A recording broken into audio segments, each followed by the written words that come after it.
Now, you all are leaders in your area of practice. You are civic leaders and you are corporate leaders. And the power of one is important. And this man, Charles Lathrop Pack, this is the book he wrote in 1919.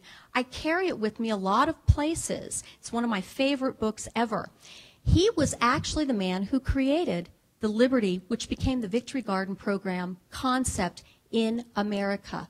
He was a very wealthy man. He actually got a lot of his wealth in the Northwest and in the southern United States. He was a forester.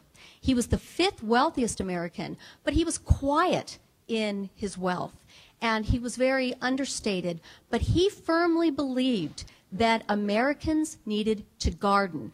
And so he gathered around him about 24 of the most influential Americans, people like Luther Burbank, leaders in the women's civic group, very, very famous Americans. One of his very good friends was a man named Phineas Philander Claxton, but if you were close to him, you'd call him PP. And anyway, PP Claxton was the Federal Commissioner of Education. This group of people got together and they went and talked to Woodrow Wilson and they said, we're going to start a national gardening program. If you'd like to participate, we'd welcome your assistance. And the government said, please, please, please do this. And eventually the government did become involved, but it was a citizen-led project. And this is the power of one and the power of many people through their networks of association. Now, Uncle Sam got on board with all this wonderful art from World War I and posters. Uncle Sam says garden, city garden, farm garden. And if you look at the background right there of the garden, it's an American flag. I'm not making this up. Okay, so there were a couple of gardening programs, all incorporated food conservation. The first one that I'm going to tell you about and is the United States School Garden Armory, because I think that has a lot of application for what we're trying to do today. Again, any of you recognize this image? It's actually, or an image that was its predecessor. It's one of the best known pieces of American art. It's actually called The Spirit of 1776. It hangs in Massachusetts in a gallery there. And instead of carrying muskets, the patriots here are carrying products from an American garden. Food is ammunition and bread bullets, furrows of freedom. Don't waste it. And this actually is the most beautiful, I've seen this in person, most beautiful poster just dripping with color. But imagine having, food as ammunition. So, a garden for every child in a garden, the School Garden Army.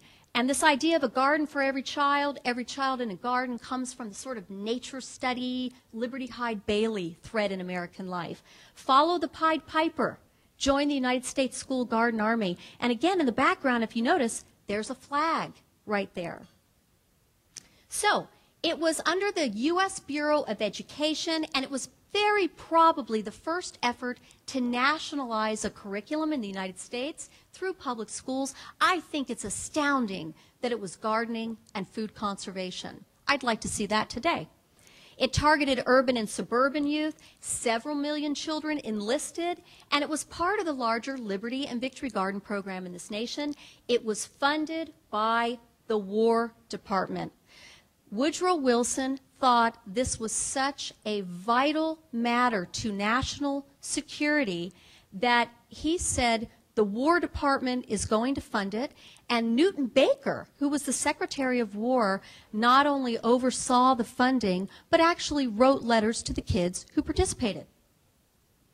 So this is a garden booklet that you would have gotten in World War I. There's a letter there from Charles Lathrop Pack. There's a letter there from the Secretary of War. And initially, there's a letter from Edwin Bachir, who was Herbert Hoover's assistant, but later on Herbert Hoover said, oh no, I might want to be president in a few years. I'm getting my name out there. Okay, raised myself in my U.S. School Garden Army, and kids were encouraged that once they had fed their families and fed their neighbors and donated to the community food bank, that actually would be okay for them to make money by selling them. And one of the ways that they were encouraged to sell their product was by using parcel post, which kind of defeats the idea of reducing the food mile, but, you know, okay.